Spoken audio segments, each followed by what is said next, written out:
Vendredi 13 décembre 2024, jour 5 et avant-dernière étape, ici à Atiémé pour la seconde et extraordinaire phase de la tournée statutaire des communes pour le préfet Bienvenu Minorin dans le département du Bono. De bonne heure, ce jour, l'autorité préfectorale va découvrir le fruit des efforts suscités par ces pressions bienveillantes à l'égard des élus locaux. Nous avons besoin de ces ressources-là pour développer, pour qu'on compte sur ces ressources d'abord, avant de compter sur celles de l'État. Nous sommes déjà à plus de 80% de réalisation, c'est-à-dire que nous allons dépasser largement en fin d'année les prévisions des recettes au niveau d'Atiémé. Le message que j'ai, c'est un message d'abord de félicitations à tous ceux qui nous ont accompagnés. Au regard de la situation, nous avons constaté qu'avec cette réforme, des efforts certains ont été faits en matière de mobilisation des ressources.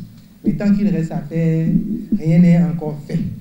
Nous saluons déjà la détermination des acteurs communaux de développement de la commune d'Atiémé qui ont vraiment œuvré pour que nous franchissions la barre des 100 millions l'année écoulée. C'est à décès que le Code de l'administration territoriale a mis l'accent sur le fait que les élus communaux et locaux sont des auxiliaires en matière de recouvrement des ressources propres.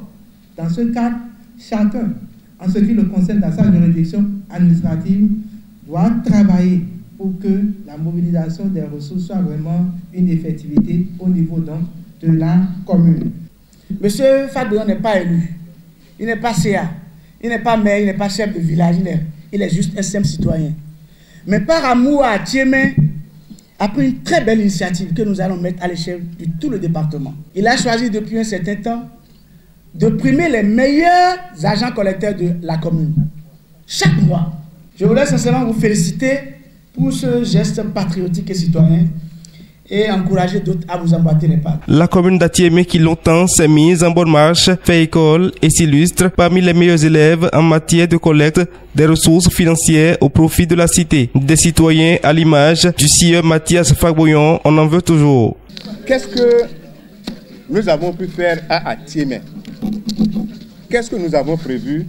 Qu'est-ce qui a été fait et qu'est-ce qui reste à faire? En 2023, il était prévu 623 333 comme réalisation, 850 000 avec un taux de 136,36%. En 2024, nous avons prévu 627 000 comme réalisation au 30 novembre 2024, 880 000 avec un taux de 140,35%. Produit sur les travaux de lotissement en 2024, il était prévu 4 802 065 francs et à l'heure où je vous parle, nous avons réalisé au 30 novembre 2024 8 192 000 francs CFA et le taux est de 70%. Produit des expéditions des actes administratifs, des actes de l'état civil et des conventions, des légalisations de signatures et certification des délivrances de permis d'habiter. En 2024, 9 49 517 comme prévision et réalisé au 30 novembre 2024, 4 421 525 avec un taux de 48,86%. Je n'espérais pas un tel résultat, mais je pense que je suis plus que satisfait des résultats que nous avons eus. Atiémé reste une commune plus ou moins enclavée avec les inondations récurrentes, une large bande frontalière et donc avec plusieurs contingences. On peut être indulgent au regard des résultats que nous avons. Vous avez pu noter des bons qualitatifs, notamment en matière de maîtrise des recettes fiscales. Aujourd'hui, on est à plus de 29 millions.